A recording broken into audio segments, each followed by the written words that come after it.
Hi there, just a disclaimer. I'm not an expert content creator. My name is Avocado. I'm pretty good at Darkest Dungeon, in my opinion, and for the last couple years in DD2, I've been trying to get 5 memories on every single hero. I took a bit of a break after a legendary crash out involving a new son and my Grand Slam Jester, um, but I'm here now, and I was gonna post a couple videos covering the journey of my occultist, who is currently unmemoried. So it'd be probably 5 videos, hopefully just 5, covering him in each confession, and me playing around with him in teams that I like to work with him. Um, that's about it, really. Oh yeah, for this first video, I was watching a Twitch stream because I just totally forgot. I'm like, oh yeah, I'm recording this for a video, and the Twitch stream audio got jumbled up in that. And so, what this video is going to be some live post commentary. Um, so I hope you enjoy.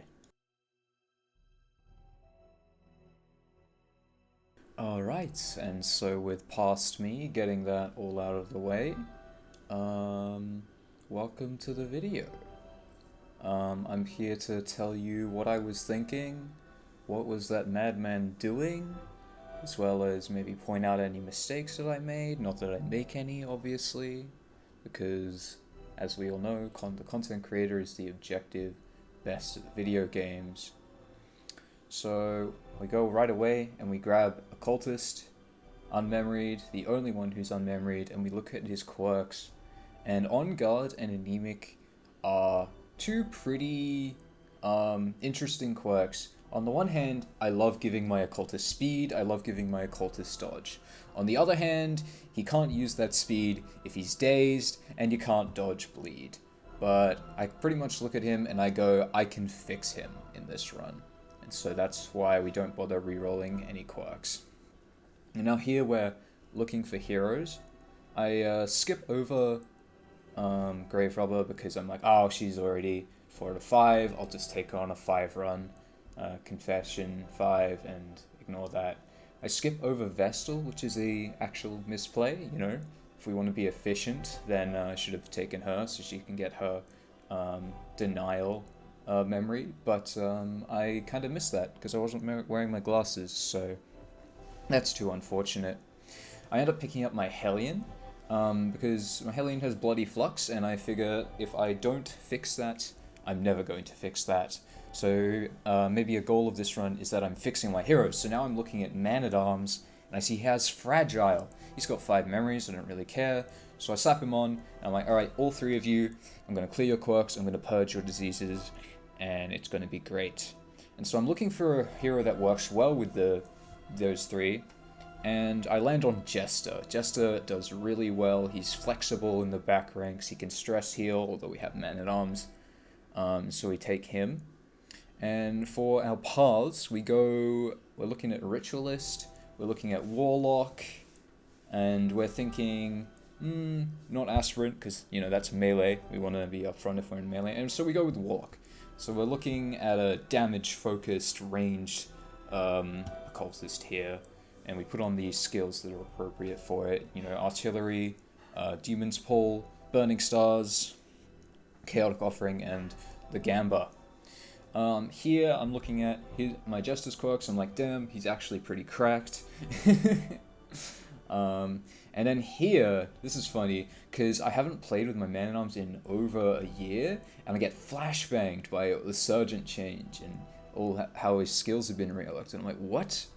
This isn't the Man-at-Arms that I know. Where are my stats? Where are they? Where have they gone? And so I'm mousing over each skill, and now I'm like, huh, I guess I'm going to be learning Man-at-Arms in this run as well, because it took me a minute to figure out Jester from his reworks, and now I'm coming to Man-at-Arms with all that. Funny little thing there, I was looking at Standfast, and I'm like, wow, look at all those stats, and I'm just realizing, oh, it's the Surgeon move res and his random giving out dot res buff, and it's just all in that move now, which is pretty funny.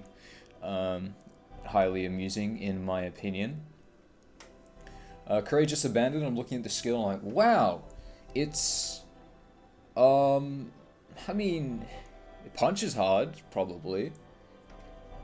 You go like turn one defender into turn two courageous abandon and blow something up. But now I'm looking at bulwark, and I'm like, oh, all these skills are normal. With the exception of the riposte dealing daze, which is pretty interesting. That's nice, I guess. Obviously, Rampart has a bit of shield, like armor synergy, which I get a little bit confused by. I'm like, huh? But you know, it makes sense because Bulwark was the shield. What was it? It was like shield skills plus 50% damage, which is pretty funny. Hold the line, kind of normal. I mean, stuns with block tokens, and now I'm looking at Vanguard. I'm like, whoa! These are too many numbers. These are too many numbers, but you know, you look at Courageous Abandon, scaling. I'm doing math in my head here. I'm like, okay, so 6 times 5, 4 times 5, 2 times 5, plus 10 damage. And I can, you know, internally going, I don't think I want to do this, but maybe I do. I can't remember anymore. You know, I've lost my mind. Retribution. You know, looking at just stuff. I thought Bellow was cool. Bellow's stressing yourself out, getting some stats, getting some stacks of damage, and so on and so forth. And Stand Fast being a self heal. I was thinking about like Bellow would Stand Fast and Courageous Abandon or something. You know, hold the line unchanged. So I go over here and I select Vanguard, and so I'm like, what skills do I want? Spoiler alert, I do not go with Vanguard. I'm like, okay, Bellow to get the damage stacks up. Obviously Retribution, Defender. I don't know how you can ever not pick Retribution and Defender on Man-at-Arms, to be honest. Maybe not on Sergeant. And we go over to Jester, and I'm like, okay, so I don't need you to be damage, because, you know, we've got Warlock, we've got Vanguard, we've got Hellion, who will be in Ravager, so, you know, we don't need you to be damage, we need you to be probably support. And so we're looking at Virtuoso to do encore things, like, you know, give the whole party strength and crit. Be pretty fun, I think. You know, I'm thinking about Battle Ballad on the Occultist turn 1, give him strength, make him do a massive artillery. And then looking Encore turn 2, give everyone strength or crit when it's upgraded. Strength and crit, like 85%, 15%.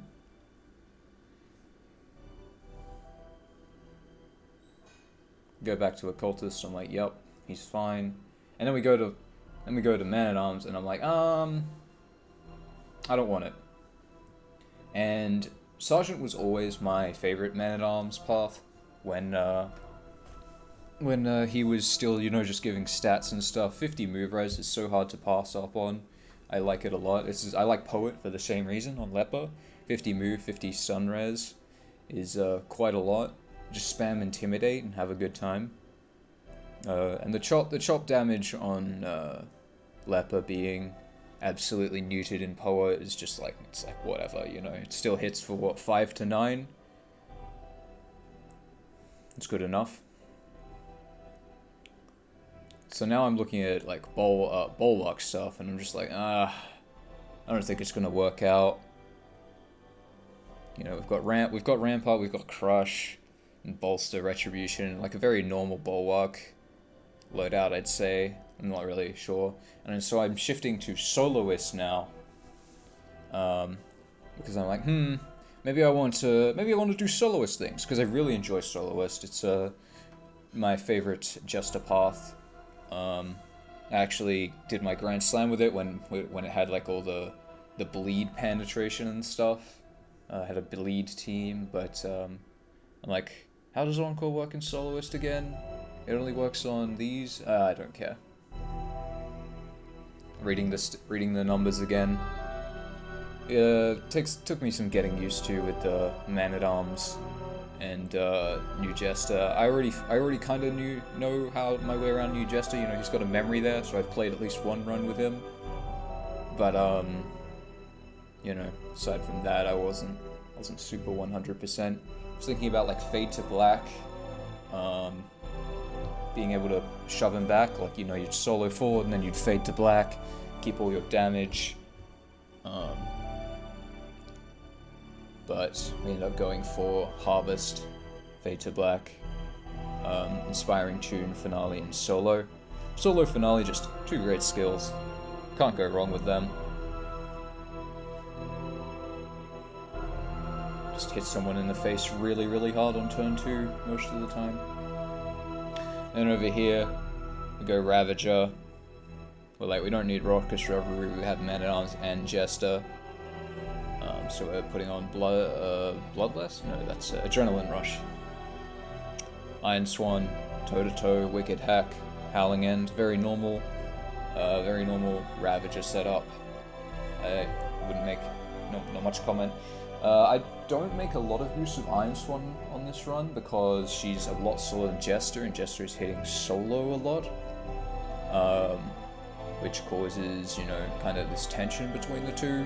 So maybe if I could go back in time, I would change out Iron Swan for perhaps Breakthrough, or even there's me switching to Sergeant, or even If It Bleeds, even though Ravager gets penalized for running that skill.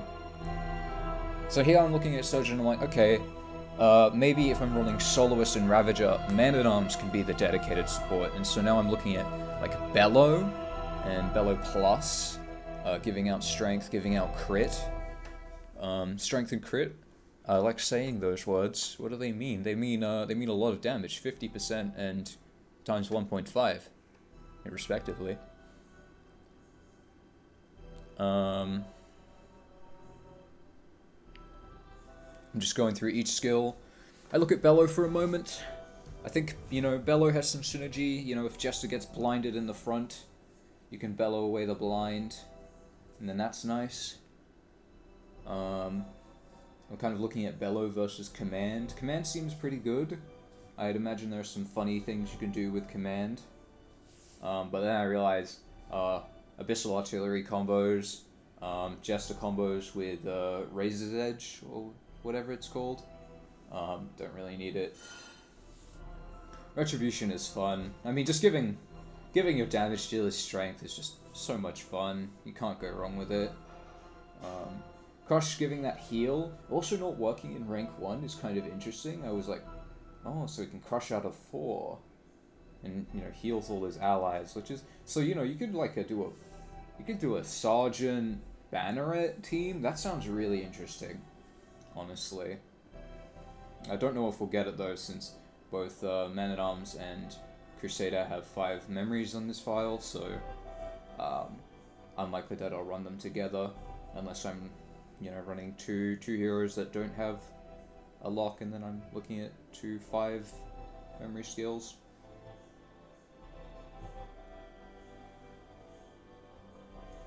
So we're still considering Bellow. I don't use it in the end. It probably has its place, but not in this team.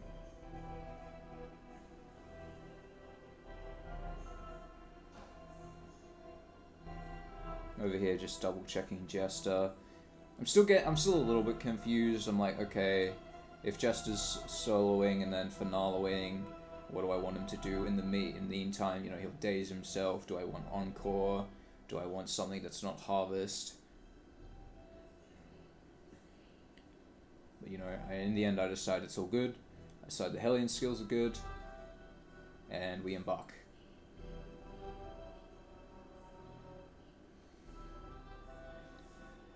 Of course, this is where I reveal to you that we get killed by the first Valley fight, and it's horrible.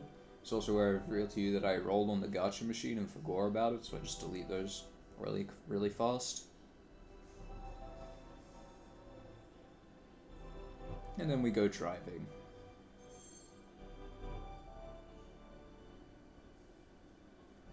The names of the Man-at-Arms and the Hellion are names of some friends that I have. I hope they don't see this, honestly. Anyways, so two front rank enemies, I'm like, my cultists can't do anything. So I just hit sacrifice, what have you. Blind. The main idea of the first Valley fight is just to not take any unnecessary stress, to be honest. So blinding them and stuff does that. And I'm looking at my Man-at-Arms and like, he can't do anything in rank 1? Oh my goodness. So I'm realizing that my team has a few major issues.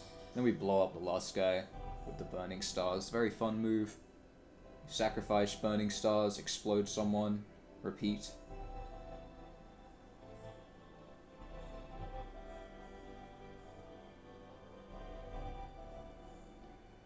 Drive over to the inn. I'm still doing some thinking in the back of my brain. We got a speed poultice from the inn, which is actually kind of decent. I hold that for the entire run. The use from the mountain. We go to the provisioner, and we start looking around at the stagecoach items, what's available. We're looking for like quirk removal, but we didn't get it. You know, wild tea or the idol would have been nice. Now I'm looking at the fragile flame. I need to do one more fragile flame in denial, and I'm like kind of put off by the minus damage versus cosmic, but it's like whatever, man. Like who cares, honestly.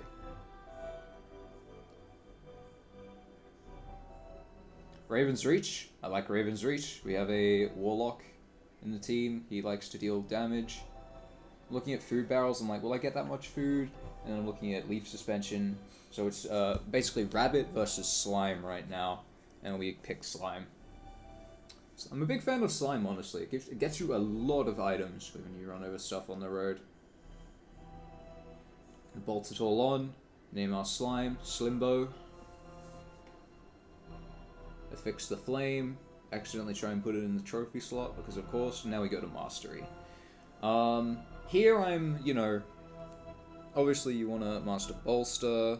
I'm like looking at Bellow, I'm like, no. I'm looking at Retribution, I'm like, I feel like Retribution really wants the mastery to function. Because not like having heroes taking like 1 damage in the front and it's still not being active sucks. Solo for dodge plus, taunt, very nice, very good things. Finale to tighten up the damage range, 10 to 13. And then plus 50% against combo, plus 50% against, again, with strength. Like, it's all good. Viscelarity, Burning Stars, Chaotic Offering. You know, those are the things I'm looking at there. But obviously we go toe-to-toe. Just because we want Howling in toe-to-toe. I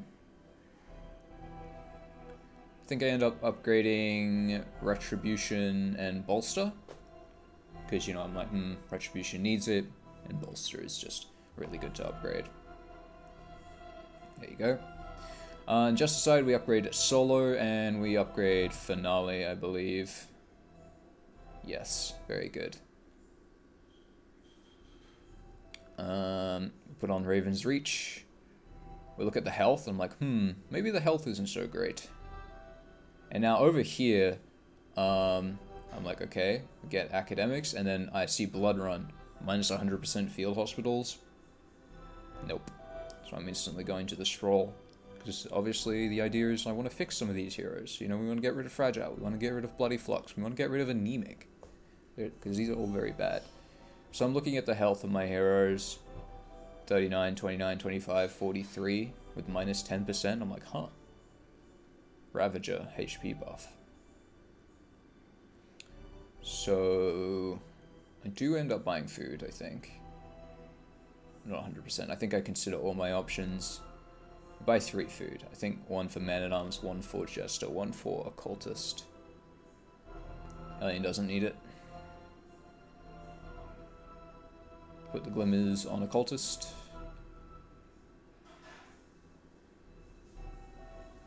Look at chaotic offering for some reason.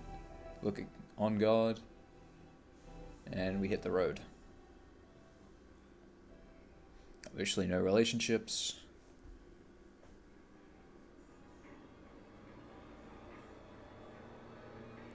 So in the sprawl, looking for a doctor, looking for, I don't know, maybe an interesting academic study. We're looking to avoid Shambler. This team, I believe, doesn't do great into it. That's my opinion. We see a rare vintage or whatever. We see the blood one. That's really good. Fixes your relationships or gives you a instant combat item. And of course, you always want to be taking fights. Fights for mastery, fights for trinkets. Trinkets and money. Trinkets and baubles, you know? And while we're driving, we actually have to pay attention because, you know, slime giving us more items and such. So, unfortunately for all urchins in this run, we have Warlock Abyssal Artillery, which just 2-taps them and kind of explodes them. There I'm trying to select an enemy to combo them with solo, but, you know, got rid of that. And then we're going to Howling End the non-blind guy, and we deal 1 below the amount of damage we need to kill them.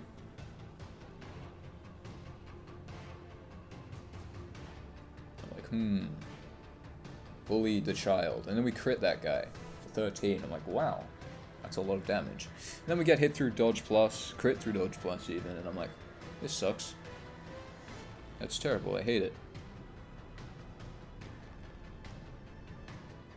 Finale the guy in the front. Explode the urchin.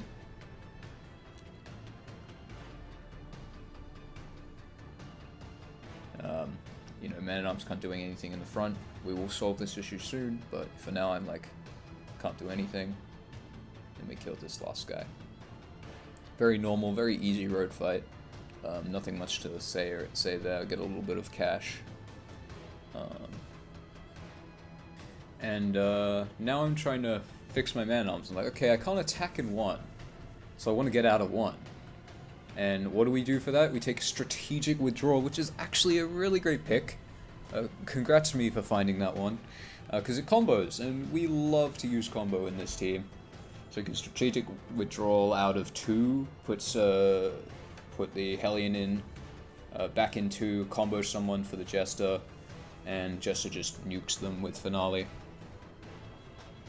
See me try to set that up a bunch of times and get foiled constantly by block. Always take the fight. The fight gives the opportunity to fix your relationships as well as mastery, as well as trinkets, as well as money. Solo. Debate on gambling here for the Howling End. And I do, and we hit. So always rewarded, never punished. Abyssal Artillery, trying to pick off that Shaman. Jester gets to dodge tank.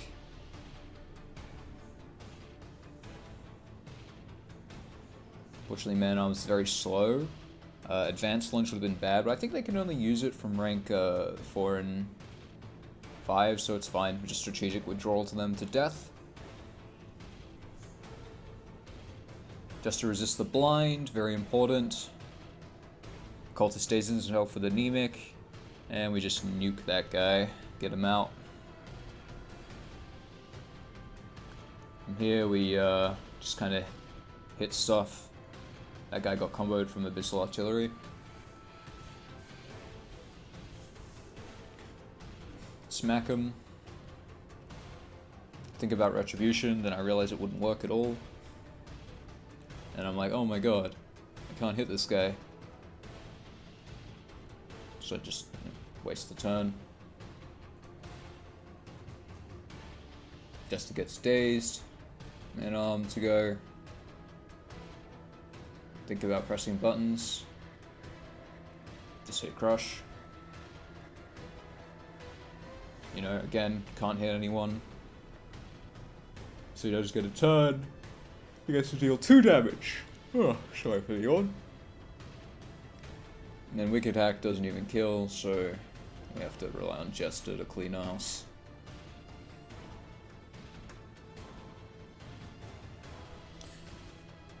Get some money, not a lot of money. It's alright. Now I'm considering, do I want the wine? And of course we want the wine. So we go there, we see a fight, and we're happy about it.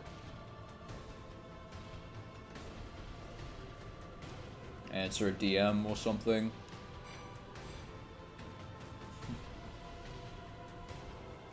Expertly navigate around that debris. We get some Milkstone Linen, that's really good. So we put that on Jester.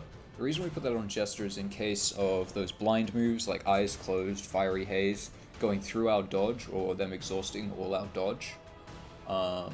And, you know, blinding him before he can finale. Here, Man-at-Arms gets a bit of his relationship back with Occultist. And we get some elite enemies, which is scary. Them starting with Flaming Lasso is not great, hitting through our dodge is not great, critting our Jester is not great. But again, we've got Milkstone Linen, and, you know, we've got Bolster, so it should be all fine. Consider hitting Chaotic Offering to Burning Stars the guy, but, you know, end up going for the miss.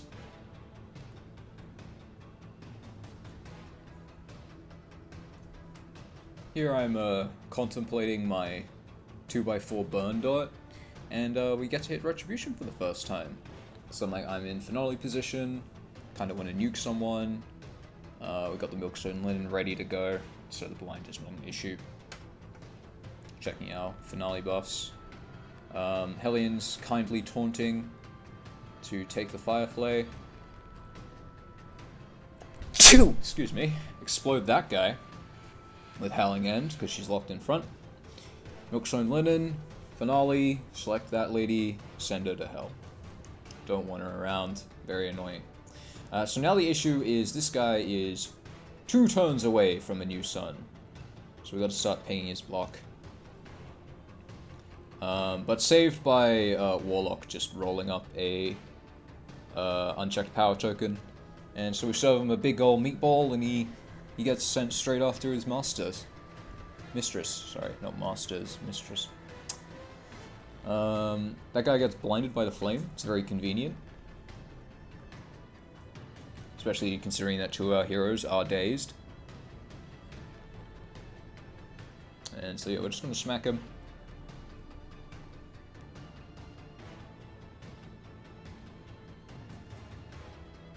There's nothing much to comment about this fight. It went pretty okay. We did get kind of bailed out. Oh yeah, I noticed that Jester can't attack in rank 4 when Solo's on cooldown.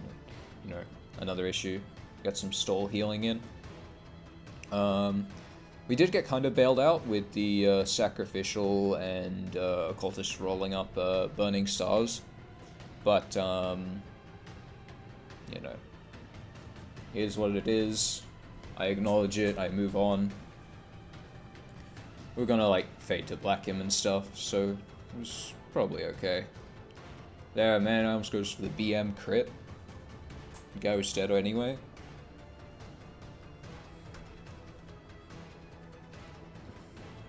Yeah, so now I'm taking off Inspiring Tune and I'm putting on Razor's Wit. I look at Harvest for a moment. I'm like, do I remove Harvest? We don't have any bleed, but doesn't matter. Take it off. Razor's Wit just lets him jump out of 4th. So here, going for the wine. You know, it's okay to take stress from our heroes. We have Bolster. We will have the wine for the inn. We are not expecting meltdowns. And it's at this point that I've like decided we're not ready for Librarian. We will not be fighting Librarian.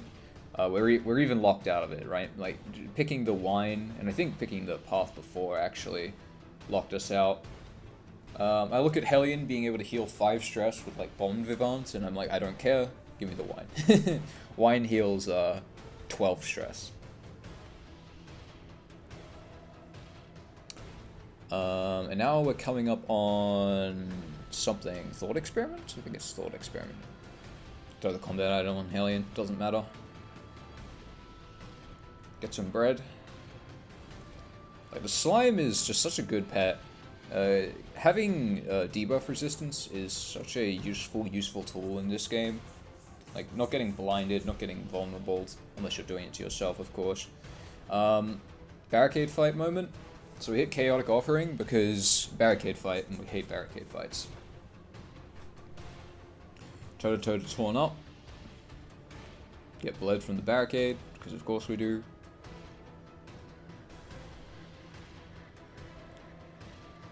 Start swinging in Harvest, getting rid of the block and stuff. I think I hit Strategic Withdrawal to combo the guy into Finale. Obviously it'll get guarded, but, you know. No, I hit Defender. Yeah, that's probably smart. Yeah, I don't really want Hellion getting bullied more than she already is. So here we have 3 unchecked powers, so we're just using it to nuke a barricade. Kind of sad that we have to do that, but such is life. Does let us get a nice Howling End off into a solo for dodge tanking. Heck yeah. So I dodged the Gash. Gash is the most important thing to dodge there. It's okay if we get hit by Jab. But we don't get hit by Jab either. And we healed from Daredevil, I believe. We get some strength from Retribution. They, you know, stab me.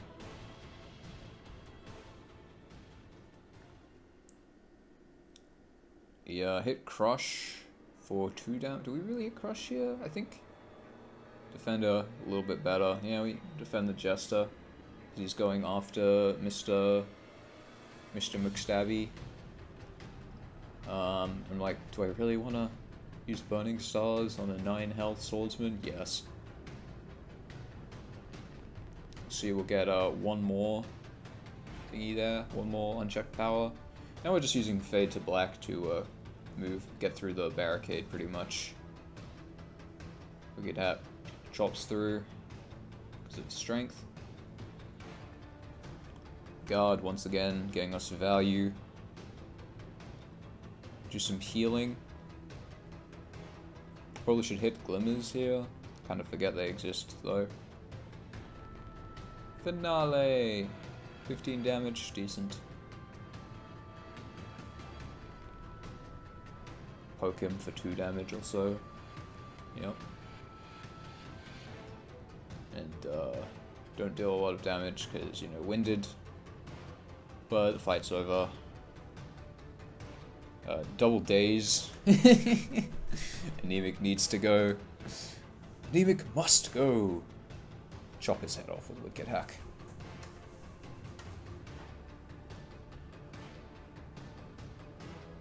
We got some clotting powders and invigorating intoxicant. The clotting powders are kinda decent into the Guardian node with the evangelists. Spamming Blood Bond and Blood Communion. Lots of blood going around, so, you know, we're happy to see them. The intoxicants, not so much.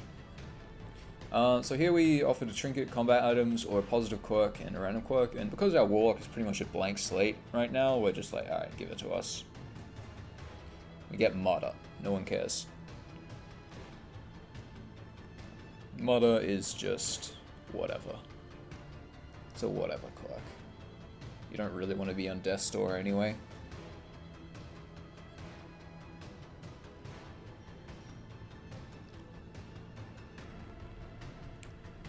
Put the clotting powders on occultist, minor optimization. You can clotting powder someone and then weird them, and I think they can resist the bleed. I'm pretty sure they can resist the bleed. It might have changed that you can't.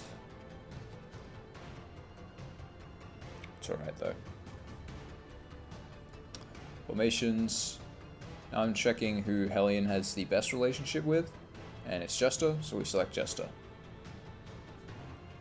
Basically mitigating, you don't want to go below, go to 8 on a relationship, that's when you start getting bad stuff. Warlock immediately gives us an unchecked power token, so I'm like, do I hit Chaotic Offering, or do we 2-round the Shaman in the back? The answer is we want to 2-round the Shaman in the back. 1-round him actually with Iron Swan, rare Iron Swan press. Kind of forget that skill exists because Cultist is just nuking backlines here.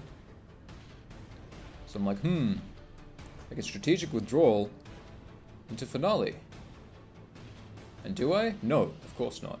I'm like, I don't really want to spend a Finale, so I fade to black instead. Or do I raise his win? Who knows? I'd expect fade to black. There we go. Min damage, blind, but he's blind, so it's all good. Could have killed him. I don't think it was worth dazing him on round 1 though.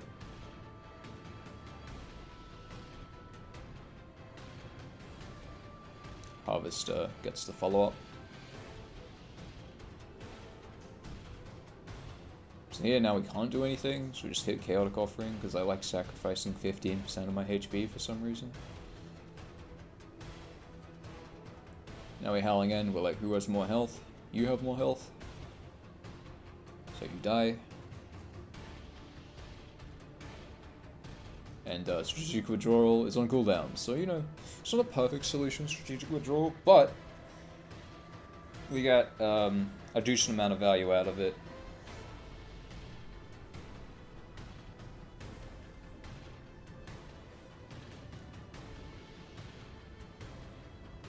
Yeah, we miss.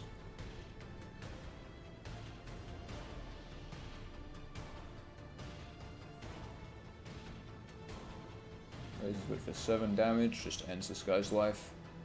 Bonk.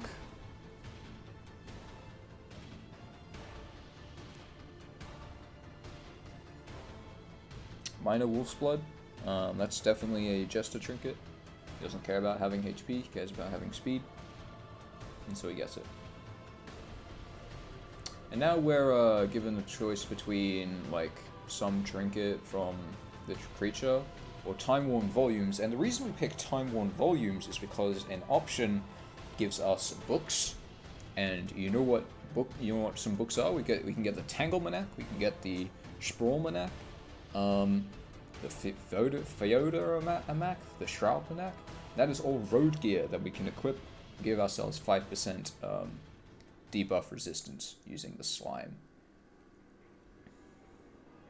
So there we're bullying the Urchin. It is not long for this world, sadly. Solo to dodge tank. We have a vulnerable, we don't actually care. We might get Fell the Tree crit, but meh.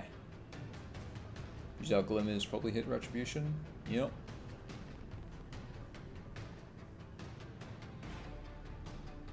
Get hit by the Chomp, it's all good. Protect the child. Probably hit the Fade to Black to blind him. Ping off a guard as well. Probably Howling End. Yeah, there you go. 26 damage. Now we can Demon's Pull him, which allows us to combo him. Except, you know, Abyssal Artillery is more damage. You always take more damage here. Smack him to Death's Door.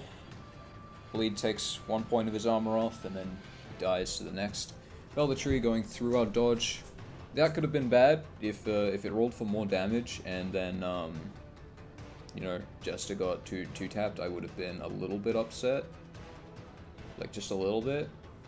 Like, a little bit? Just a little bit, guys. Oh, we hit Harvest because it gives us 3 health, because the target is bleeding.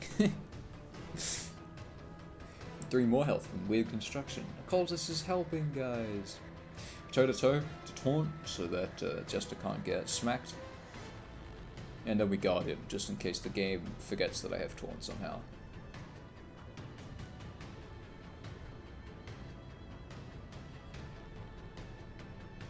So here we heal the Jester again, 9 health, bleeds him, whatever.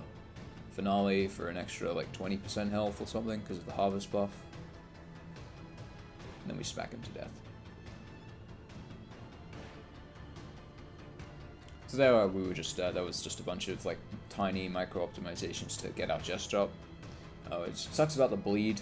Maybe I should have used the clotting powders there, but honestly, I'll show you a secret. I forget. We all forget we have combat items on. Sometimes we just carry them through the run. We forget Forget they're even there. But over here we get chalk from the study. That's really good. We get hypochondriac. I don't remember that mattering in the run, so I assume it just gets rolled off, which is really, really fortunate because hypochondriac is terrible. But yeah, we got 2 books, and the dust, the powder, is really good into denial alter buff because they get stealth, and the chalk says no stealth, no more stealth, can't be allowed. And get even more chalk. The game just really wants to help me along here, I guess. Another crit to put the Widow in the ground. Urchin isn't going to do anything round 1, so it's basically just 2 people dead.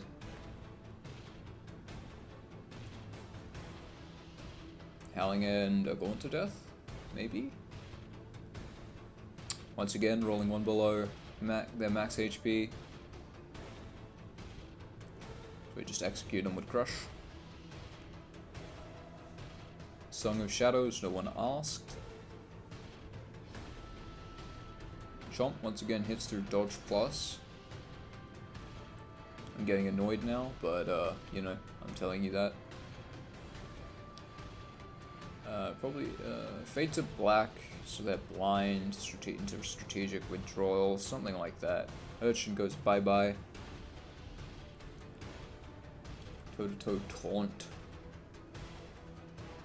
I think they're just dead to the crush. No, they can't. They're not dead to the crush. They're dead to the strategic withdrawal, which teleports the Jester to the front because Hellion is immobilized in 2.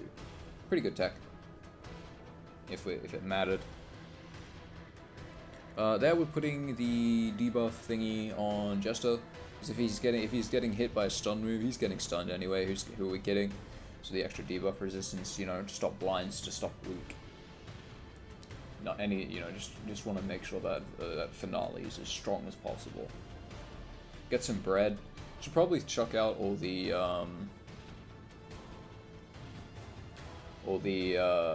slime mold in my inventory. We've definitely got enough like regular food at this point, but I don't care. Alt tab again. Lock in, bro. You're fighting cultists. Thank you. It's okay. The cultists aren't really that big of a deal. So we're here, we're soloing. We're thinking about either killing the altar or the trumpeter. Honestly, whichever one like really gets comboed. Chaotic Offering dazes us. Oh well. Probably should have hit Hellion with Clotting Powders again. Like, come on, I'm just not thinking about these things. Probably end up hitting Defender on the Jester. Yep, that's perfect. Low health, can get cleaved down. We want it on the massive health pool of our Man-at-Arms. Toe-to-toe to taunt. Lock her in 1 so she can Howling End. And look, they get stealth, and it's like, oh no, they're in stealth. I hear that guy gets a block, and we don't really like that. I mean, it disincentivizes us from finaleing, so we stay out there 1 more turn. We hit Harvest. I'm like, oh my god, chalk dust. It's perfect. Smack. Unfortunately, oh no, we can kill that guy. Unfortunately, MMA Man-at-Arms outrolled Occultist on speed, but it doesn't matter anyway because they were dazed. But if it did actually matter, you know, we would Burning Stars that Evangelist and then explode them with a follow-up move of some kind. There, now I'm a little bit late on that. With Burning Stars, I'm like, huh, why is my damage so low? It's because of the Fragile Flame we have equipped. Whatever. And now here we finale that Evangelist. Abyssal Artillery to polish off the Trumpeter.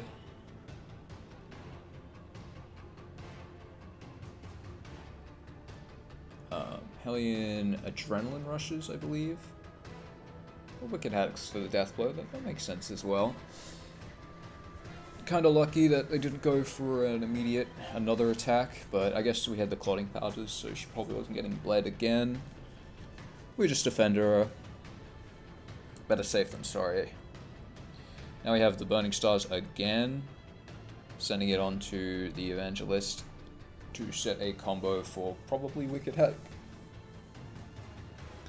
But then they get block, which is annoying. So we just kind of eat it with Crush, heal Hellion for 2. Blood Commune crit. Very sad. Makes me sad. So now I'm like, she's a bit low. So we Adrenaline Rush. Get rid of the Winded. Cure her bleed. And we solo again. Do we solo again? No? Ping off the block? Okay, makes sense.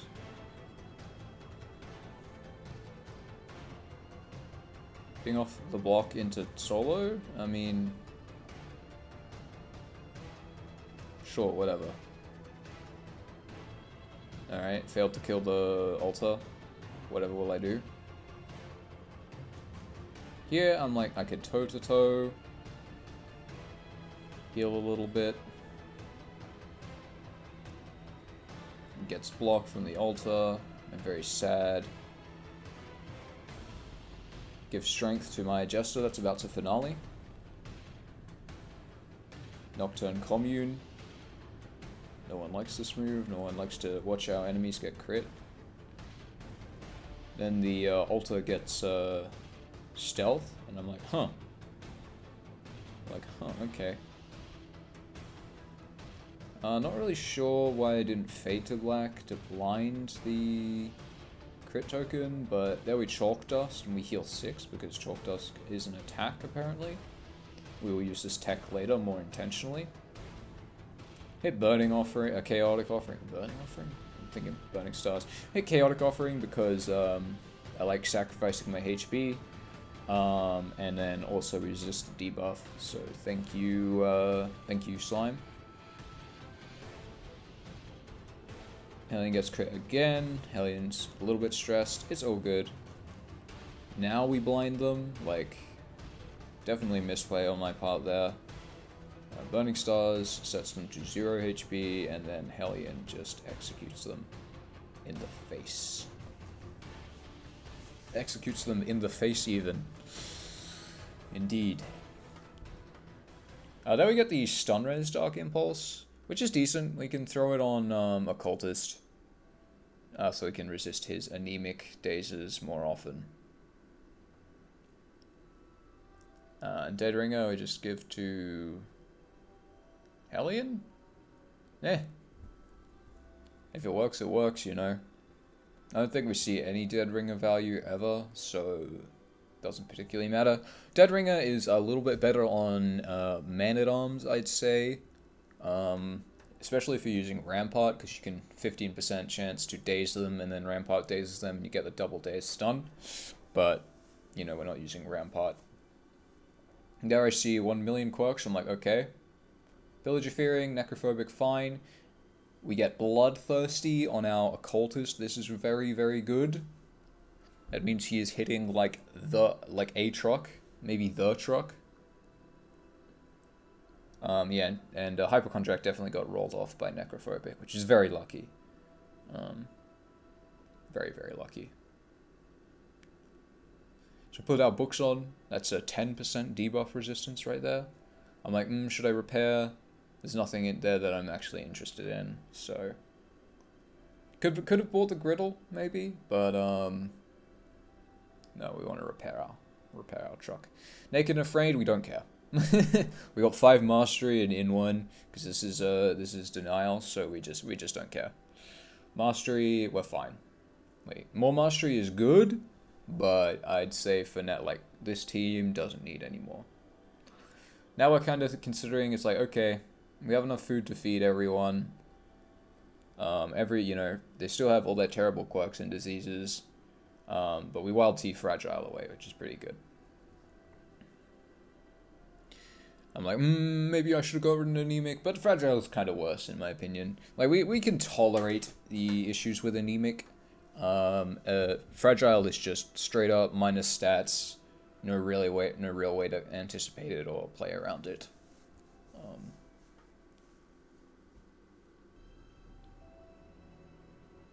I don't think there's much thought behind giving him the cheese. Maybe it's so he can resist the chaotic offering more often, but at the end of the day, I don't think it really matters where the cheese goes. The cheese, well, I mean, it does matter. It's either occultist or jester, because you don't want them getting blinded, you don't want them getting weakened, because they are our main damage dealers.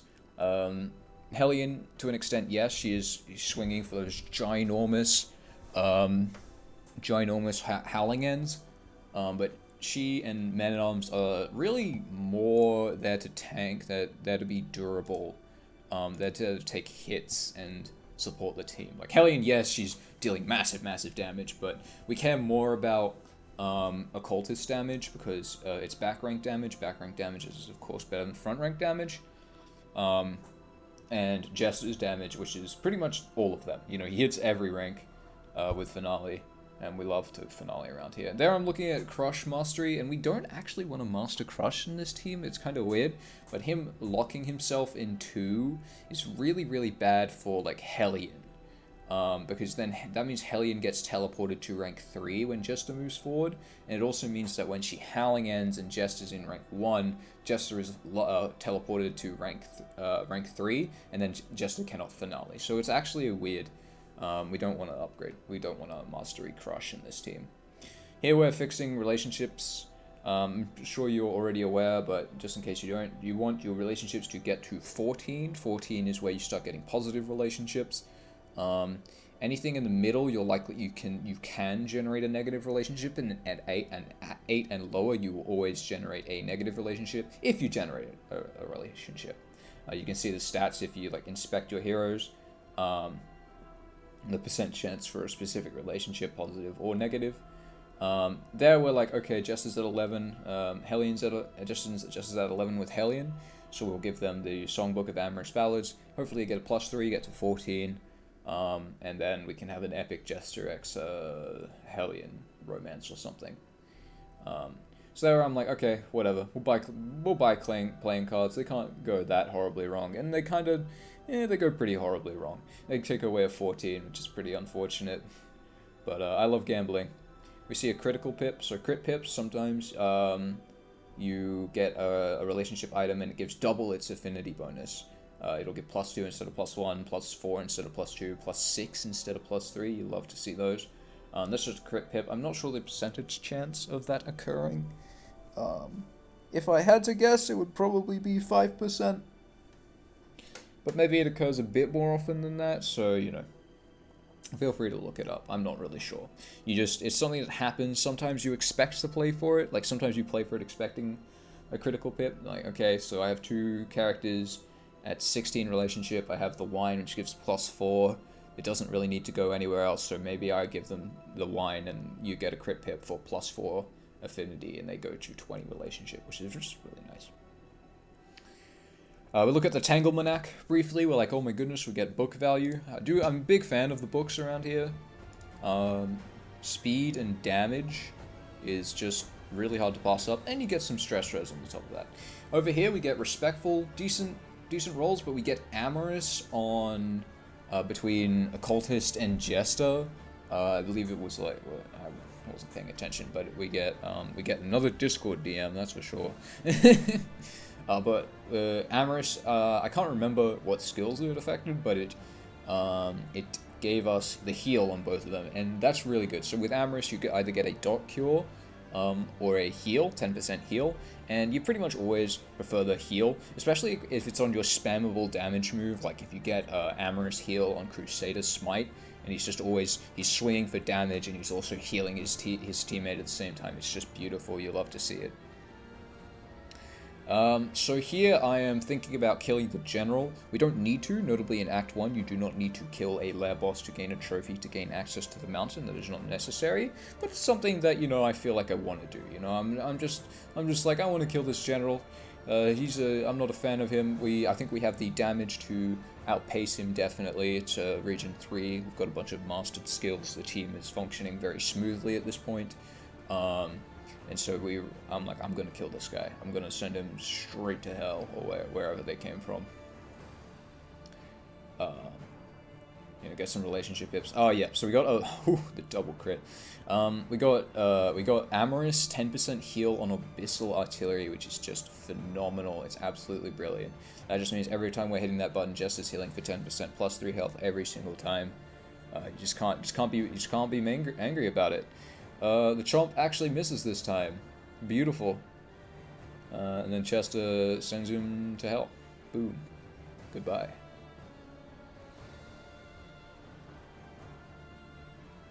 Get +1 mastery from that fight as well. It's like, wow, alright. I don't know what we did to deserve it, but we did. We got it, for sure. Well, considering the Trojan's lair as well, we don't need to do it, but at this point we have the Hellion with Bloody Flux, and I'm just getting really sick of it. So I'm like, okay, I want it now. I want to get rid of it, so we're getting rid of that. Here we got some shooters, we got some swordsmen. They don't really matter. The guy in the back's blind, so maybe Abyssal Artillery is a little bit worse, but like, at the end of the day, a kill's a kill. Abyssal Artillery can't target anyone else. And that guy in the front is getting Howling Ended, so doesn't really matter.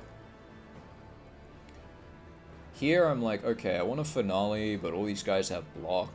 I'll set a combo with Strategic Withdrawal, maybe. Maybe there's a miraculous outspeed, and we can, yeah, Jester could just absolutely goated right there. He just slams someone in the face, slams that guy in the face. We get hit twice through Dodge Plus. A little bit miserable, but hey, like, you know, what is love, what is life. Demon's Pull to ping off the block and add combo, also drag them all up to the front. Fade to Black to blind them. And then we execute them, I believe. Minor misplay, should have used Howling End to get rid of the Winded token. My bad, gang. And then we block, you know, we guard Jester because that guy's ordained, and he could crit for like 100 million bajillion damage. I mean, 11 health. He's got like what, 25 health currently, so you know you don't want that going down. Burning Star sitting for 17 to 30. Let me see. We have plus 20% from Raven's Reach, plus 30%, so plus 50% damage from Quirk and Trinket. Bloodthirsty and Raven's Reach, and then I believe Warlock, before it was, you know, all converted, I believe Warlock was plus 25% damage to range skills, and then we've also got plus 15% damage from the book, so we're currently sitting at plus 50, plus 25, 75, 80, 90% damage on Warlock skills, which is just kind of crazy. And then we see like, oh my goodness, vulnerable, without like realizing it's like, wait, that's vulnerable on him. Because I'm stupid. I'm like, oh my goodness, I could apply a vulnerable. Then I immediately forget about it, I'm not confused at all. So, you know, remember to read. If the debuff is on your side, that means it's being applied to your hero, of the enemies. Here we're like, oh man, that guy's getting volleyed. I better pull him up to the front, and then I realize I can't because they have 200 move res. And I'm just like, welp. Can't even can't even Iron Swan him. It's a real shame. Dodge the Felder Tree, probably pretty important in the scheme of things. Focus Fire, dodge that, doesn't really matter, but what it does mean is we get crit, like Piercing Volt Volley. We resist the bleed, so it's oh wait, it's Piercing Volt Volley, not Serrated Bolt Volley. Yeah. Serrated Bolt Volley a little bit worse, obviously, because it's applying a dot to you. You don't like dots being applied to you, it's just bad news all around. Abyssal Artillery, tactically nuking them both, and then there you see the Amorous heal. It's just going to be passively healing him 3 health every single time we press that button, and we just love healing our Jester. Strategic Withdrawal to armor break him, put him on the floor, toe-to-toe up to the front, and then Jester jumps in. He's like, I got you! He just loves jumping in for those kills here, apparently. It's very convenient.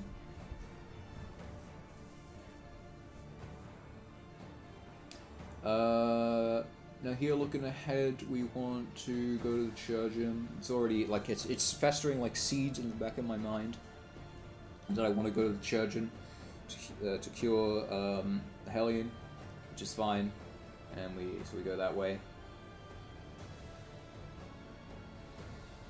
Assistance encounter. Oh boy. Food, stress, or we could pay them for stuff, and we just like, all right, stress. All right, stress heal, pretty good. Stress heal and flame, nothing to write home about, but nothing to complain about either. Then we get another assistance encounter. I'm like, oh, can it fix my wheel? No. We get medicinal herbs #1, and then medicinal herbs #2, and then there should be medicinal herbs #3. Come on, where are you? We get 3 medicinal herbs from the slime, which is just kind of insane. And now we're here, like, we can leave, we can scout, or we can kill them.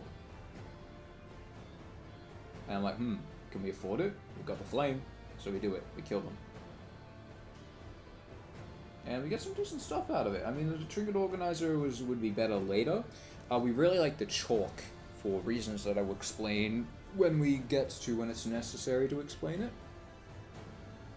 Unless you already know, in which case you are a knower. Glimmers. Slime just works overtime, man. It's just a beautiful, beautiful relationship. Maybe we don't get 3 herbs, because, you know, we're walking up to a hospital right now. Maybe I buy them. Smelling salts, great for the final boss. The locks love to stun you, sometimes. And even then, we like to daze ourselves with Jester and stuff. So we get rid of Bloody Flux, all good. We're looking at our quirks now. Blah, blah, blah, blah, blah, blah, blah, blah. And it's anemic. Oh no, sorry. We locked Bloodthirsty before removing anemic, but yeah. Bloodthirsty insane. Buy the healing salves. I don't think we end up using them, but you know. Decent anyway.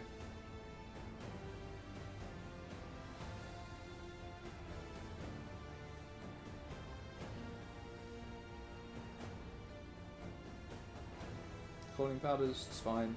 Always hit escape instead of the exit button for that. It's pretty funny. Cloning powders are good for Churgeon fight because Bonesaw exists, and we hate Bonesaw around here. Born under the right moon you were.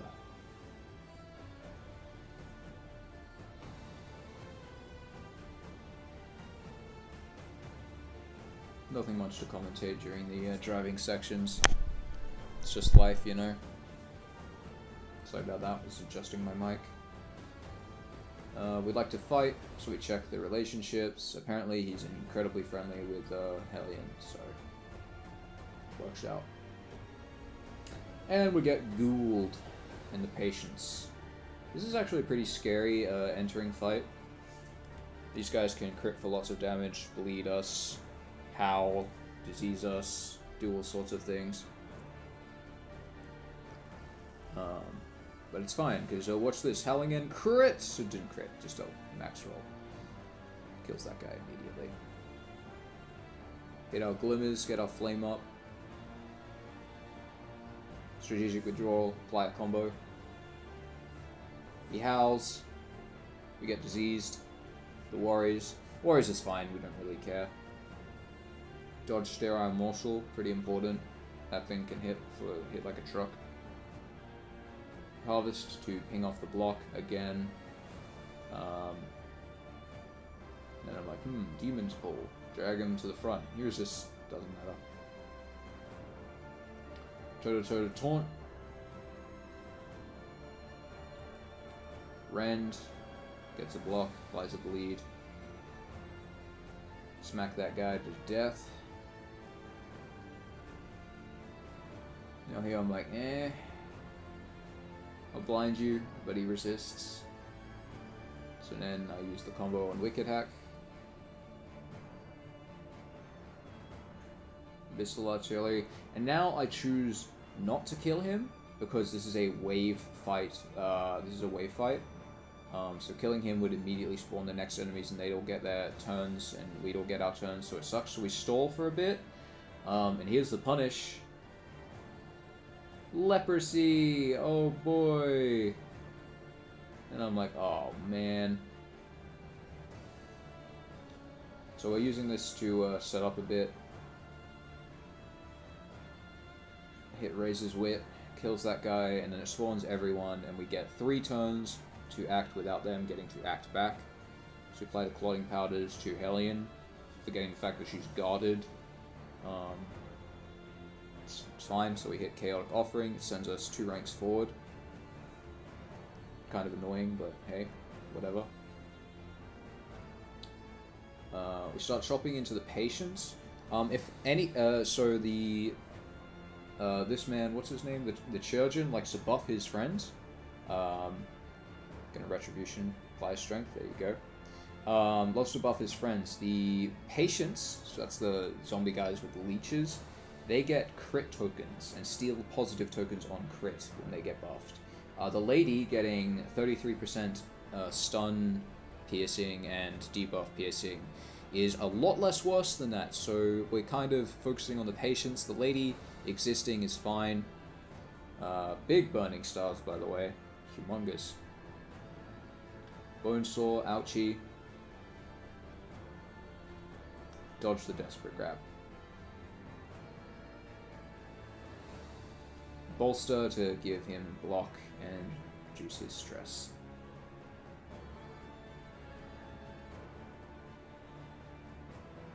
So here we don't really mind if we hit the lady or not. I think we're just doing Harvest to set up the finale buff, or are we going to go for the Doctor right away? We look at her, we see her buff, I'm like, Oh yes, we're checking to see what ranks she can grab us in, which is the stun move. So we're like, it's fine, we'll attempt to raise his wit. And then we start targeting the good doctor himself. So resist the bleed, gets a stress heal. We pull him forward, he resists though, it's just a corpse clear. Then we get Bone Sword again, but we dodge. Hellion gets blinded, we don't care. Do we eat the combo to heal too, or do we defend her? We do defend her, alright. Well, there's a combo token, there's no block, and we have finale. What, you know, kill the blind, smack it, 30 damage, 0 health. And then we nuke the lady, and Hellion gets to get rid of him. So he didn't hit leeches. He didn't try to cure us of either the worries or leprosy. I'm not sure if he was like if he wasn't able to perform those moves, or if he just decided to use Bonesaw twice in a row. That could have been it. But I think I think the leech, the move where he cures your disease, might have been invalid. He might have been in the wrong ranks at the time at which it was possible.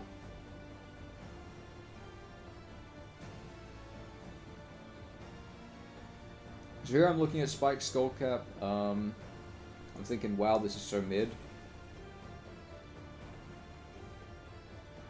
And then I apply it to Man-Arms, because like we're putting it on basically so that he can bleed people when he gets hit.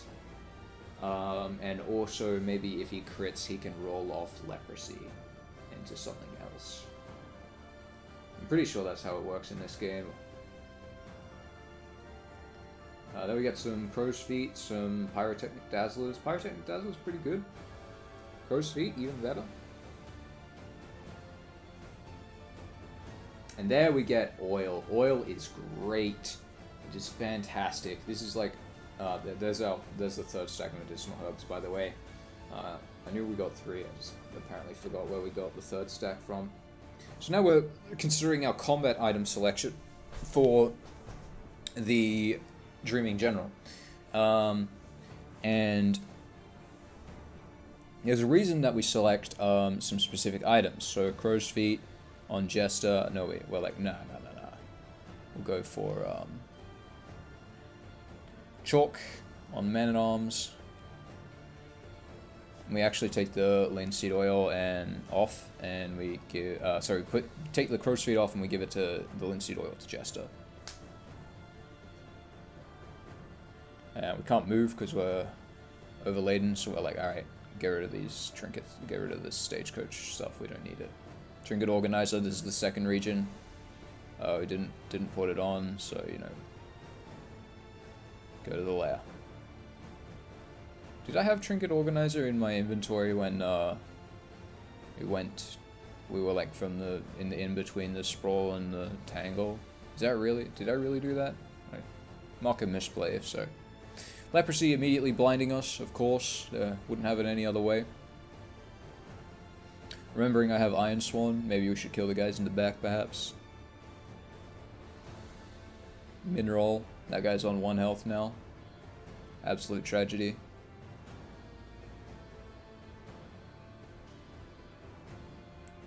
Uses Shell Shock instead of Front Mortar, which is probably something we can be grateful for.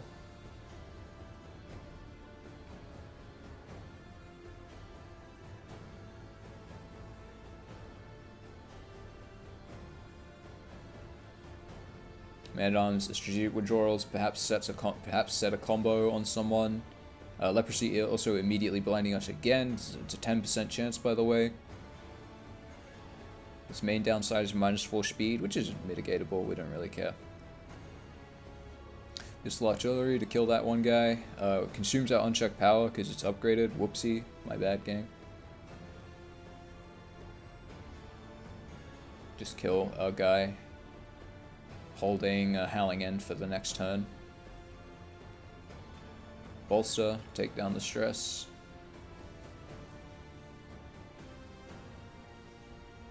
Heal him up a bit with Weird.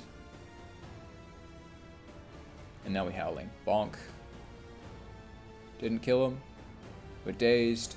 He gets an extra attack. Deals 5 damage. Strategic withdrawal.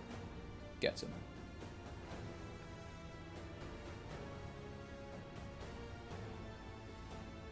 We get another Protectorate. At this point, I'm getting pretty mad. I'm like, okay, thanks for the double Protectorate, guys. I really appreciate it. And I throw them out. We don't need the Minor Heat Shield either. We are not in the Sprawl. This is the final region.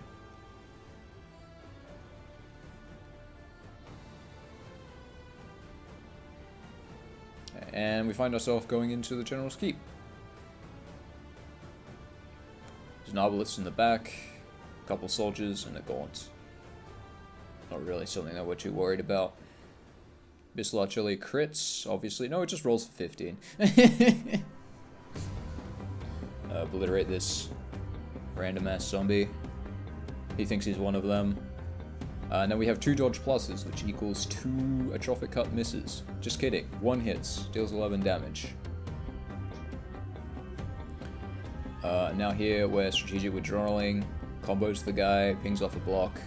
Unfortunately, Jester has 10 speed, so we're not really getting that block off so he can finale again. But we harvest, so he can heal when he finales. Demon's Pull, just apply a combo to both of them, to be honest. And Wicked Hack takes that guy to 0 health.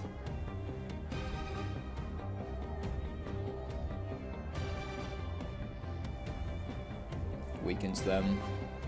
Hellion doing a great job as a damage sponge. Ping that guy with Crush, make him die. Get some healing in. Heals for 15 this time, incredible. Cultist heal. Finale for 100 million damage, and then execute him with Hellion. Death. So that was a pretty clean fight. Hastened, pretty annoying. Hastened Bishop is, you know, meh. Leprosy, once again blinding us. I don't think we get Leprosy off, so like we got Soft off of him, and now we have Leprosy, so it's like, you know, well, that sucks. Purge goes through our dodge plus, and then makes it so that we can't get any more dodge. So we're kind of sad about that one. So we just toe-to-toe to taunt up so that Jester doesn't get annihilated. And then Jester jumps in.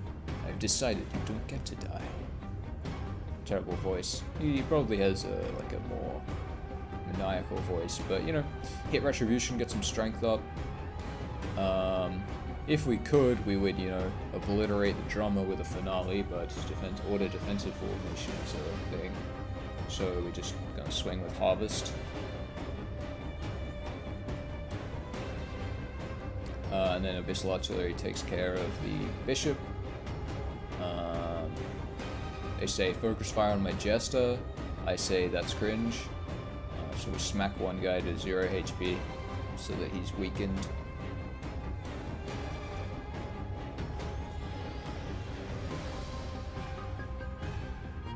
And Jester does a final time tanking it.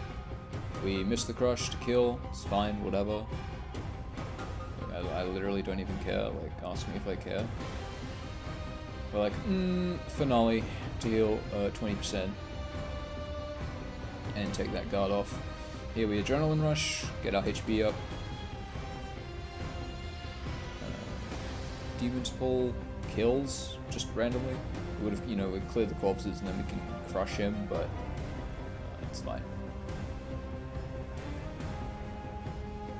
Defend Hellion, hope so she doesn't, you know, get crit to 0. Allingen for 1 billion damage. Occultist does nothing. Moves. Don't want to deal. No, you don't want to deal 10% of your health to yourself when you're going into a boss fight. Come on, dude. Man Arms gets the bleed. He's like, oh, that's cool. Strategic withdrawal. Bah, bah, bah. And then we look at this stuff. We're like, oh, Reverberating Redoubt. It's my favorite. That's so good. We don't really care. Mainly, we're doing it because, you know, it just doesn't feel right to not kill their boss, I think. But, Leprosy, once again, blinding us. 10% chance, by the way. I'm pretty sure it's 10% chance. I'm gonna check.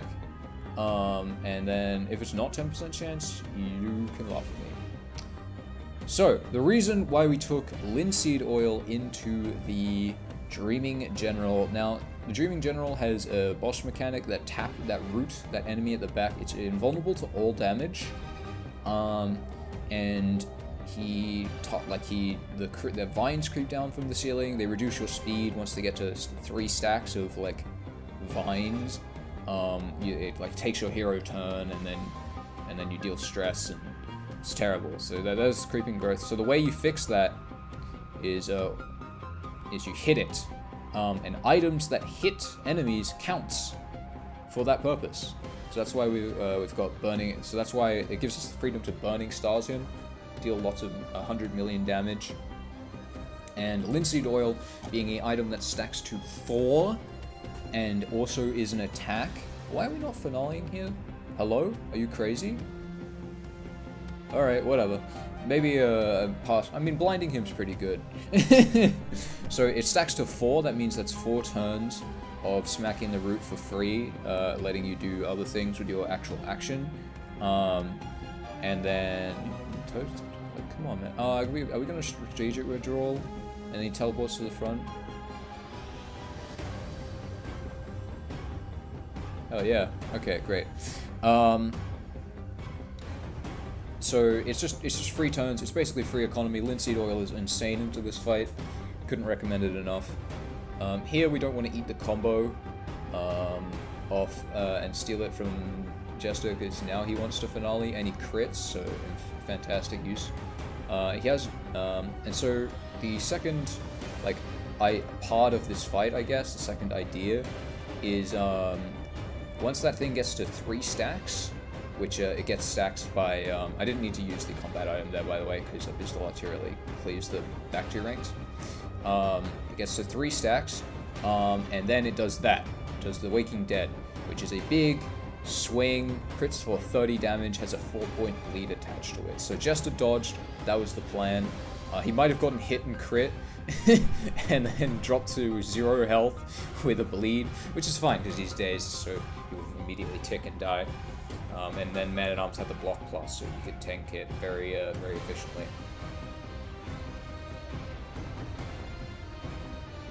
So here we're just using Burning Stars, applying combo with Wicked Hack, Howling End, Finale to get through this guy. Chalk also serves the purpose, so that's why we're using it there. Defending Jester, because he's got a vulnerable token. And then obviously Jester has the linseed oil, which is just nuts. Completely insane.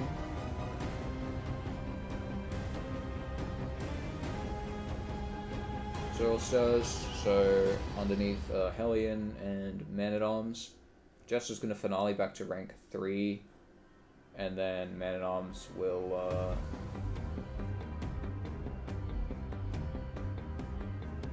gotta remember the Oil Flask.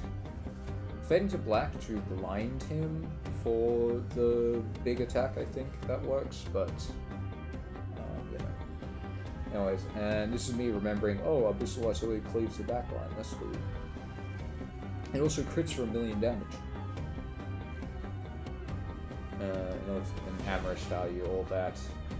So now we move Hellion off of the exploding token, and we put Jester on it, who has 2 dodge pluses, and whee! Well, apparently Hellion was standing on top of another bomb token. I'm not really sure what they're actually called. Bomb token, whatever. Then we strategic retreat him, strategic withdrawal, blah blah blah. Now he's dying. We think about weirding Hellion, but nah. Like we got a full stack of hero turns, and we just kill this guy.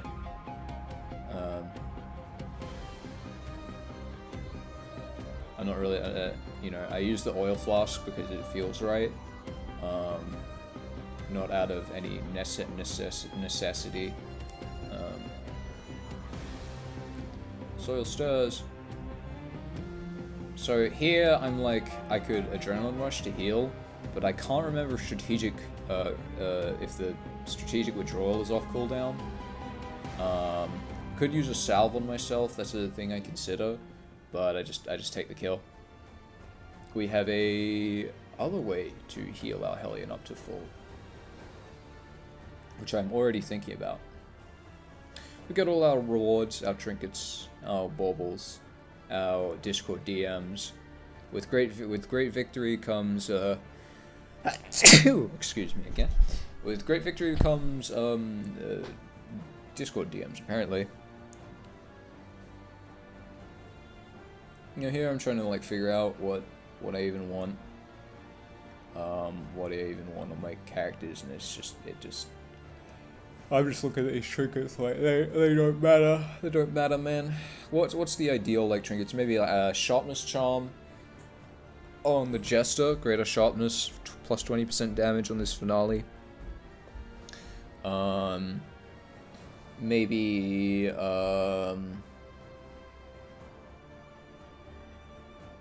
I don't know, the greater Wolf's Blood for plus 6 speed with no downside. Like it's just the trinkets kind of mid. Oh yes, cultists. In terms of cultist trinkets, we get a very interesting one here. Oh, carve out your tongue. Hellion high stress. That means more negative banter. Just how it is. I pity your mother. Very rude thing if I had to say, in my opinion. Poor Jester, he's just along for the ride, you know.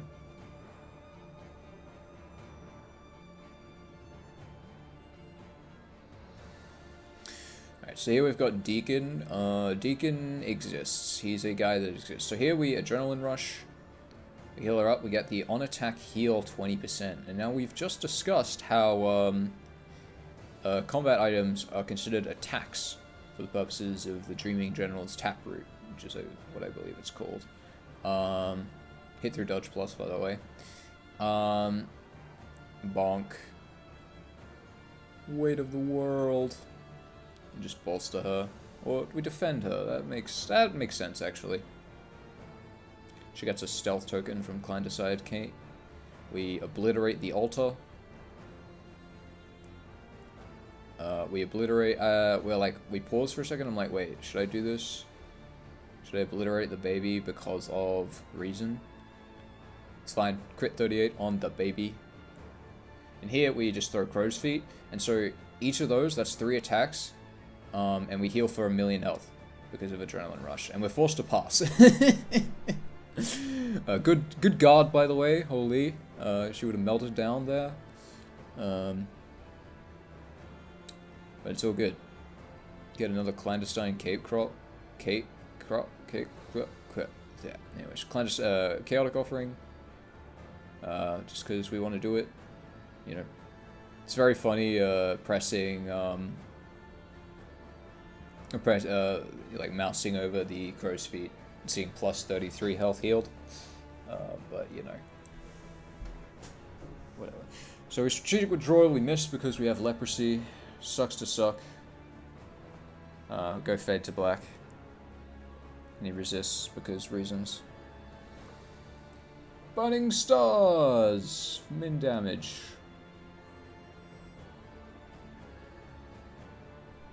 And then we finale. Once again, the Fragile Flame is giving us minus damage versus Cosmic. Very upsetting. And then we can bolster here because the crow's feet stuck its bleed, so that means he just dies. Lovely.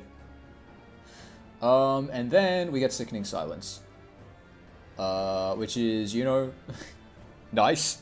It's like, okay, cool. My Man-at-Arms, which has a disease, is great for this. So we take off the Stun Res.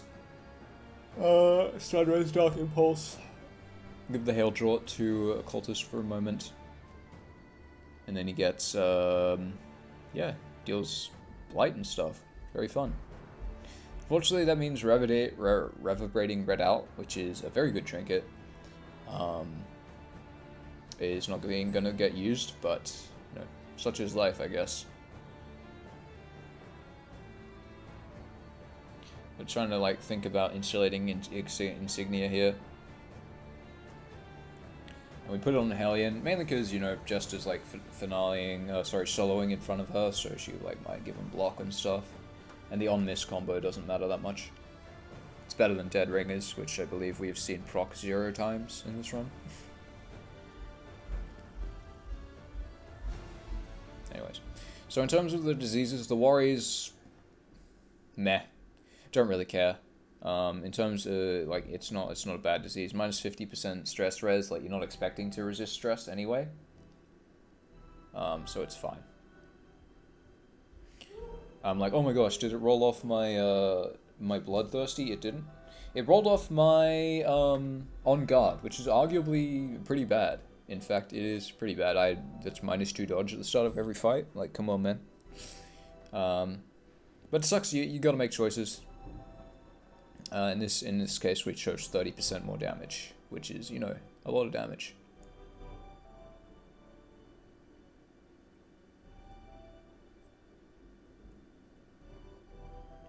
So now we're looking, it's like, alright, we'll give the Stake and Spuds to Man-at-Arms.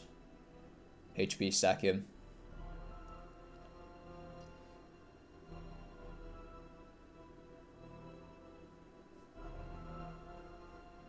We're looking for 13, which we find. Sets into 14, only good things. Heal our Hellion for 3 stress. Using the bucket. And now we're looking at Stun Res, because we have a clarifying Poultice. And I think we end up giving it to Occultist. Oh no, we're thinking about the Orbiclast, so we get rid of all his negative quirks, which is quite, you know, convenient. Now we have 5 Mastery. How did we even get 5 Mastery? We went to the Den, we got 1 from that random road fight at the start of the region, and then I guess we just got more. Oh, we got 1 from the Surgeon, what's his face? I can't even remember his name. The Chirurgeon, that's it. Got 1 from the Chirurgeon. Aside from that, and now we're just like, all right, we'll upgrade our damage, our Burning Stars, the Star Player. Upgrade Defender. Defender is a great upgrade. Block plus and 3 guard tokens. Howling End upgrade, also great. Upgrade Wicked Heck. And then what else do we upgrade? Do we upgrade Strategic Withdrawal? That's what I think that's what I'd upgrade here. Of course, this is me upgrading stuff. Do I upgrade Weird? No way.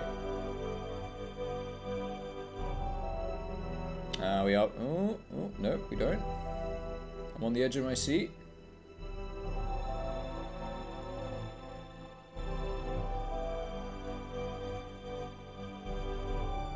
I think we're considering Fade to Black, Strategic Withdrawal, and Weird. Okay, we upgrade Weird. Going back, I would upgrade Strategic Withdrawal because it's fine. We see the Greater Heartseeker. We're like very excited about that. We're looking for someone who wants it. We want it on Occultist.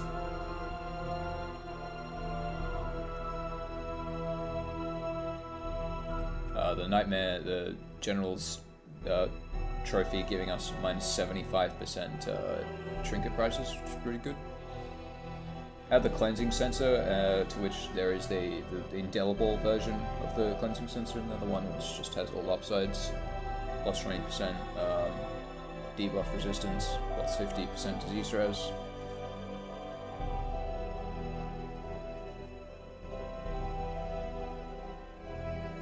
All of Hellions quirks are actually pretty mitigatable, they don't really matter that much. Boisterous is the worst one of them, and even then, it's not so bad. But we have Wild Tea, so you know. 2 Wild Tea even.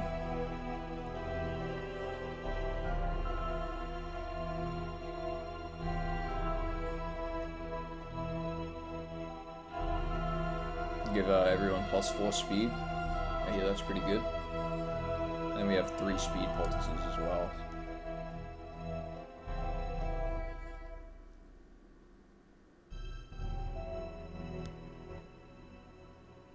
Looking at Sunres. We're like, wow, everyone has 20 stun res, it doesn't really matter. But maybe it matters a little bit on... so yeah, we give 2 to Man-at-Arms, it's up to 11 speed, on par with the rest of the team. And I think we give 1 to Occultist. Yeah. In terms of Blight res, I don't think it matters. I think the locks can blight you, they have 1 move that blights you. They don't bleed you, and they definitely don't burn you. But, yeah, we're just looking for the best whiskey. We have a 19, which is alright. Throw it on there. Here we're like, there's no more road gear for plus debuff resistance from the slime. Put on cards, put on songbook. We buy the tea. Because why not? We lose second wind. That's pretty unfortunate. Yeah, it doesn't matter. I think Man-at-Arms gets mellophobic here. It's like, okay. And the cards do a little bit of trolling between Occultist and Man-at-Arms, but honestly, we could live with it. Braggart is... I think it got punished for removing the quirks before applying the cards. Not really sure there. I mean, like, Braggart is kind of fine on Hellion. She wants to taunt anyways most of the time. It does reduce her relationship chances, which is pretty bad. So I think in summatum, I think it is a lol punished moment. We give her the blight res, we give her the move res, we give her the war pain. Plus, it's like plus 25% damage while she's in rank 1, plus 15% while she's in rank 2, and then minus damage if she's in any other rank for one region. We look again, my OCD compels me to complete the wagon. Pot and Still is a great item early, but, you know, found it in the final so who cares? We think about the Anchoring Charm, because the locks do like to stun us, so I do think we end up putting the Anchoring Charm, yep, there you go, on Hellion. She doesn't really care about being in stealth, resisting stuns and moves, although the locks don't move you either, so it's whatever. It's a who cares moment. And I'm like, oh, didn't I see? Yes, there it is. Greater cleansing sensor. So I slapped that on our Jester for a 70 debuff resist Jester. Like, that's pretty good. 70% chance of resisting a blind, a weaken, a vulnerable. Like, you can't complain about that.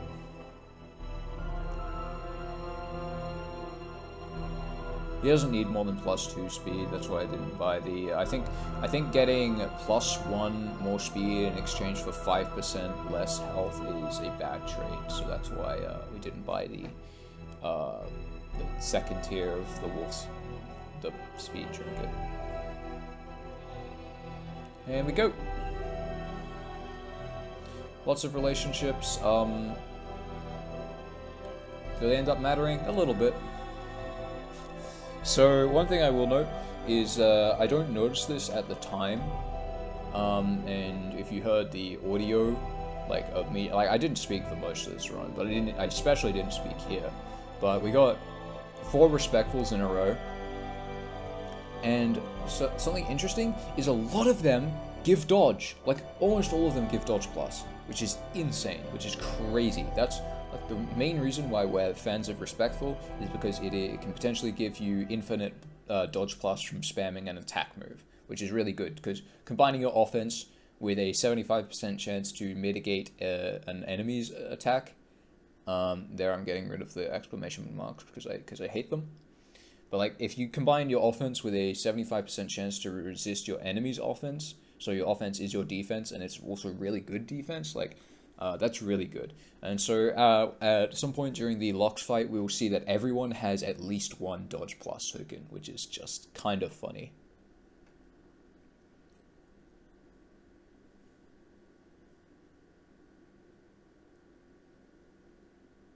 Here I'm like, oh no, a cultist node. Can't be bothered to change out my combat items to use in here, so I just don't use combat items in this node. It's not that scary as far as I'm aware. I don't think we encounter anything. You know, our damage is kind of reduced because of the flame, but like, whatever.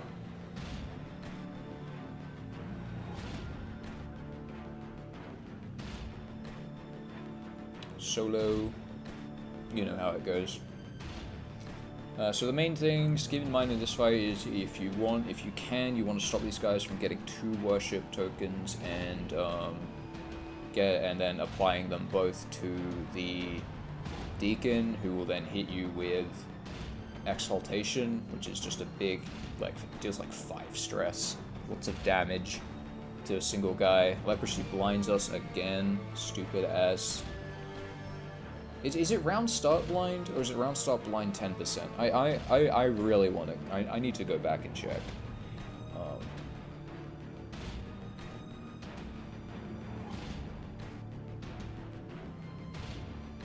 Pretty standard stuff going on here.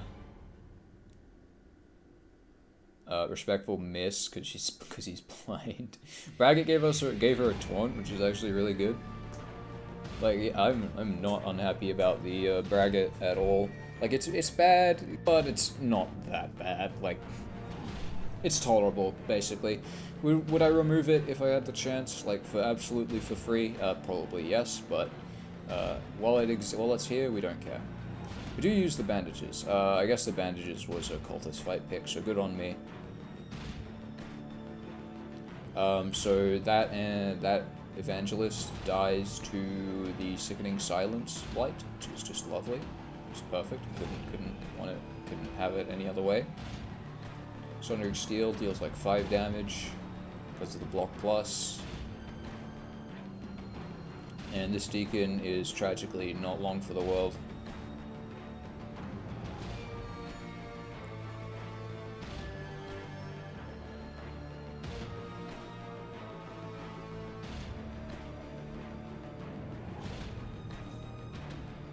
Chop. There he goes. Don't think I need to explain anything about that. It's just kill him fast. Now here, I can never tell if we're getting a second cultist node or if we just go straight to the final boss. And here I'm like, oh, Oh, we're going to the final boss. Okay, I better put on something better than those bandages. So we go to combat items, and then we take out the snuff, the whatchamacallit, the restorative thingy, because the locks can stun you, and our team likes to daze itself, specifically Jester. So clearing that daze is just nice, and getting to accelerate our game plan in the fight is always nice. And we have some positive light, so we're not going to be getting trolled by the torch, which is good. It's all good. Yeah, leprosy is definitely round start blind 10%. Because otherwise, if it was round start blind, then you know, man-ons would obviously start blind.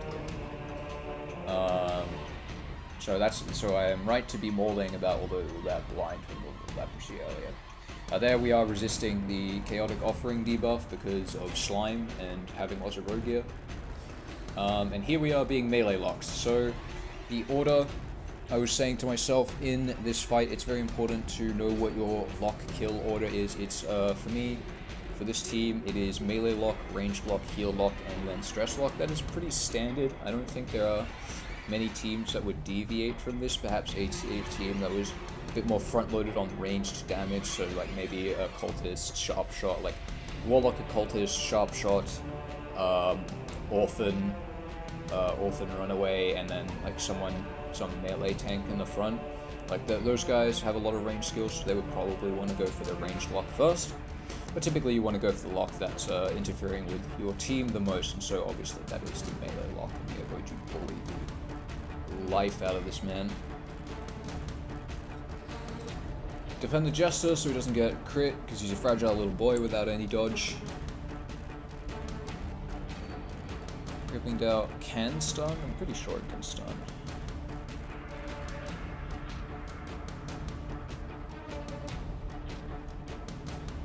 They're the man-at-arms. It's just dealing out lots of blight. Denial of reach, so that just means our warlock will take a pass turn. Sorry, our cultist.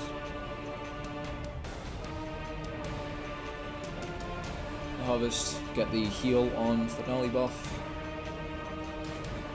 Forced to heal, get a crit too, whatever. Man, whatever. I think we strategic withdrawal here, yeah. So the Hellions in 2 can stab him. Or just rather chop him with quick attack. Dies to blight.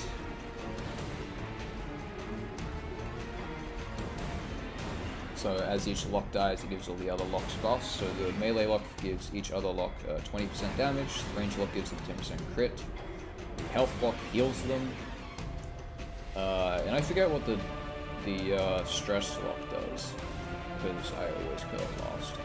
The reason you want to kill the stress lock last is because you don't really care if you're melting down in the mountain, because you know you're not really affecting your relationships. Could give you negative quirks for future runs if you're gonna memory your characters. Amorous heal, by the way, you never see that. Rewarded for healing the Jester.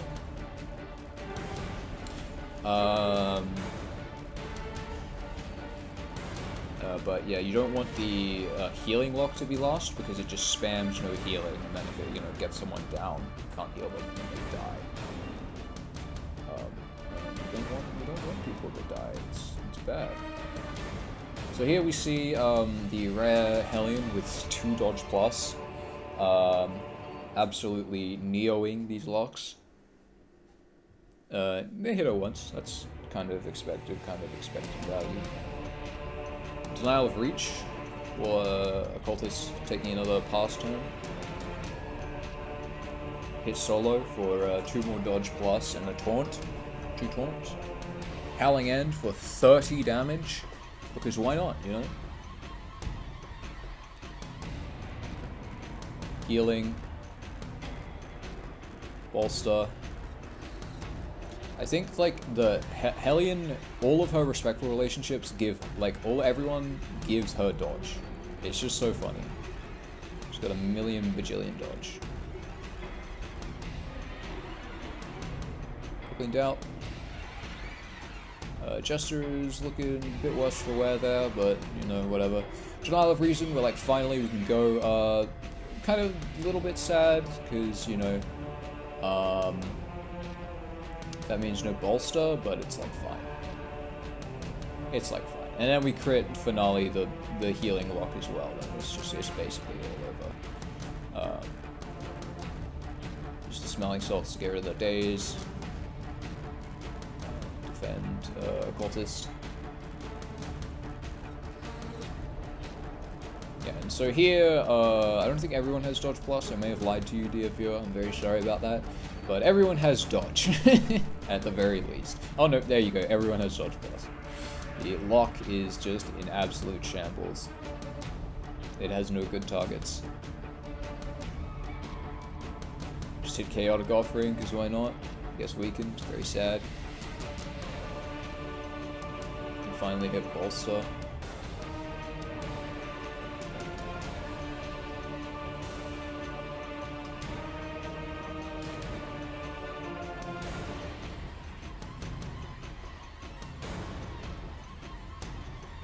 And Wicked Pack hits for enough damage, I think. No, it's just Deadly Pack. There you go. And that is a very nice and triple denial run. And, you know, hopefully I don't butcher this in the editing, but I think we did pretty well. Alright. Thanks for watching, everyone. See ya.